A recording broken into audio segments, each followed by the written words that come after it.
Hello and welcome to Stone Upon Stone. This is episode 12. Last time I talked about what makes a good choice. This time I'd like to talk about a choice more and more people are making, a bad choice. It's been on the minds of many people, and I guess I can't avoid making a video about it too. I hate being cliche, but it fits into what I've been talking about. And I have my own reasons for saying it's a bad choice, so I'm going to make this video even knowing that my position is hardly novel. Artificial intelligence, or to be more specific and accurate, large language model software, has grown in prominence and widespread use. There are many reasons that this growing use of AI or large language is a bad choice, but I will limit myself to about 9 of them. The results you get are inferior to the response you'd get from a research librarian or a professor with the same information background, but you do it more expensively. Inferior response, higher expense. I like to call this AI doesn't understand Wes Anderson. I saw a video recently about this, and while a computer that is programmed with this kind of software can list some of the traits commonly found in a Wes Anderson film, it can't really synthesize what makes a Wes Anderson film, what makes a Wes Anderson film great. So if you prompt for Wes Anderson directs X-Men, as they did in this video, you'll get a result that is flat and is not at all what makes a Wes Anderson film interesting. Use of large language models skews our perception. Because of both the data that's used to train the models and algorithmic and result tweaking, it can lead to skewed perceptions. One of these is the echo chamber, a reinforcement of the biases that you put into it by cherry-picking the results to match the prompt. Another is siloism. This is a reinforcement of biases by the selection of which model to use, and by the source selection, and by a source selection that is too similar to the perspective of the terms in the prompt. Similar to the echo chamber, but a little bit different. Siloism, additionally, is about grouping people into smaller and smaller niches so that things are closer and closer to what they already have. It separates people. An echo chamber brings back what you put into it, but a silo groups you and separates you from people who are different. Another skewed perception is political steering. Beyond natural skewing, model provider has the power to skew results to match their biases, not just the biases you bring in your prompt.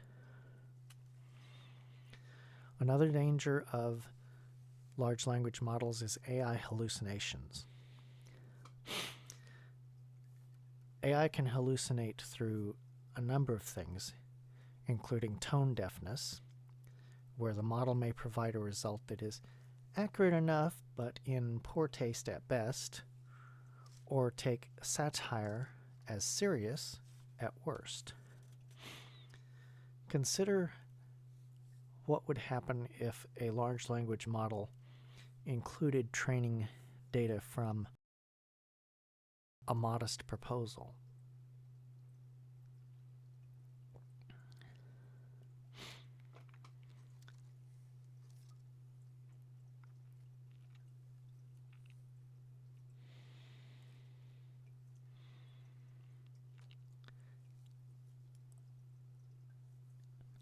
Mistranslation. A homonym may lead a model to provide inaccuracy, or recursive xerography. A model may gobble up the results of another model, leading to perpetuation of errors, exaggeration of errors, and also gobbling up the human errors of the precedent works. Large language models are good at summarizing, of categorizing, not so much at discerning. Really not good at discerning at all.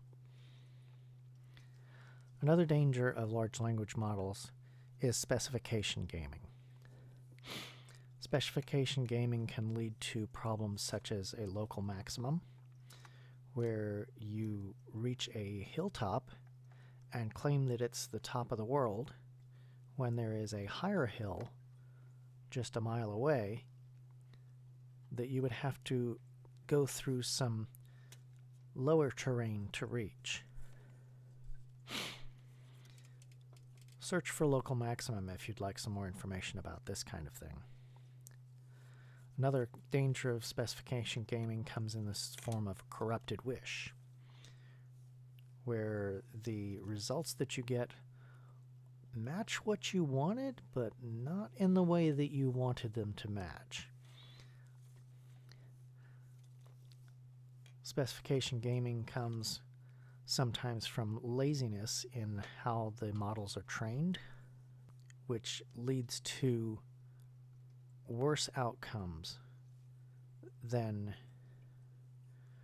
you can get in a more rigorously trained model or in the results you would get from a human.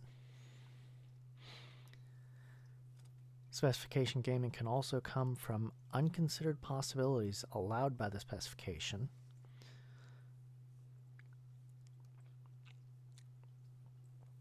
Things where you asked for a specific thing, but you left out one detail that allowed something completely wrong to be given as a result.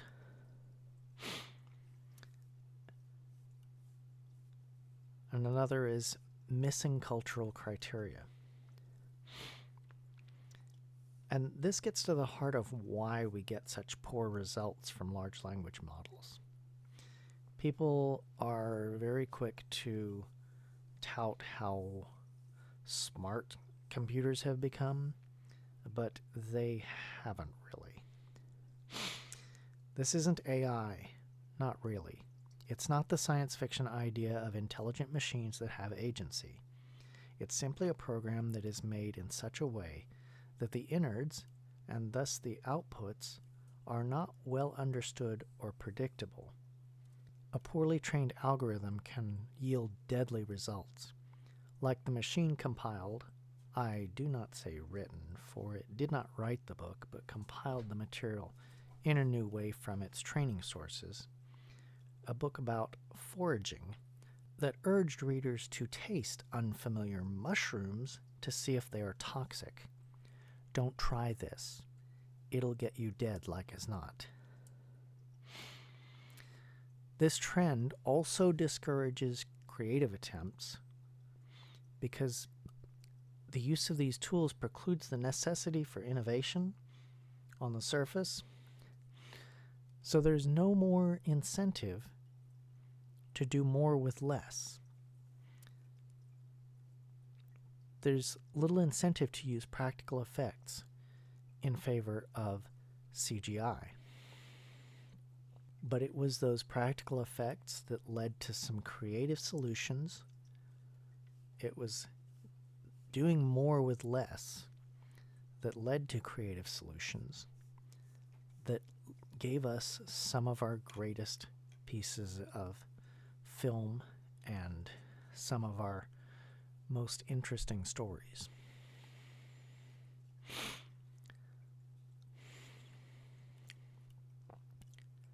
Large language models cheapen the effort of those who don't use them. You consider the same kind of thing happening with handcrafted items. Why pay for a bespoke shirt when you can get one that was mass-produced? The quality is lower, but the market for it is wider. But if you compare a mass-produced item to one that was handmade, handcrafted, you will actually see that there's a huge difference that means there's a huge difference that brings great benefits from making the investment in the handcrafted item. Large language models encourage laziness, which discourages growth and resilience.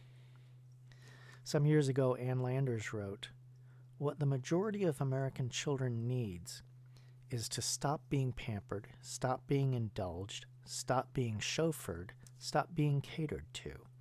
In the final analysis, it is not what you do for your children, but what you taught them to do for themselves that will make them successful human beings." The same is true in professional life. What tools allow you to do without learning will not make you successful. The only thing that will make you successful is what you learn to do well. Large language models exploit creative people. These things are trained, I haven't heard of one that isn't, using creative works whose authors and publishing houses were not compensated for their use. Not even compensated once the way libraries compensate. These things are not like libraries. They're like thieves. They're like pirates. And this exploitation of creative people further discourages creative attempts as well. Oh, but we're just having progress. You just need to get with the program. You need to get with the program and move forward. You got to learn how to live in a world where this thing is true. Perhaps, but I don't think it's a good idea. On top of the other problems with large language models, they also waste energy. These large language models use an enormous amount of energy. So if you care about carbon footprint, you probably don't want to be using AI. Even if you're not in that camp, AI is just bad stewardship. It gives you poor results, and you have bad social trade-offs. So that's my little rant on large language models.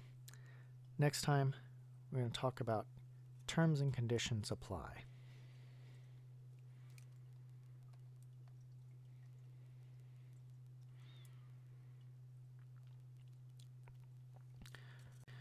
Are you enjoying these videos? Would you like to see more works I produce? I am receiving support from my Patreon campaign, and you can join in the fun and help pay for more content like this.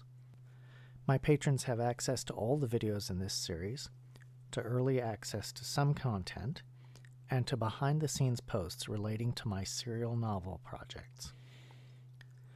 Right now is a great time to visit my page and pledge your support for my art and social commentary. All of my work is produced without artificial creativity. I write my own stories and scripts and make all reasonable efforts to avoid AI tools. For as little as $12 a year, you can support the creation of more high-quality stories and videos. Special thanks goes out to Chris Howard for supporting my works.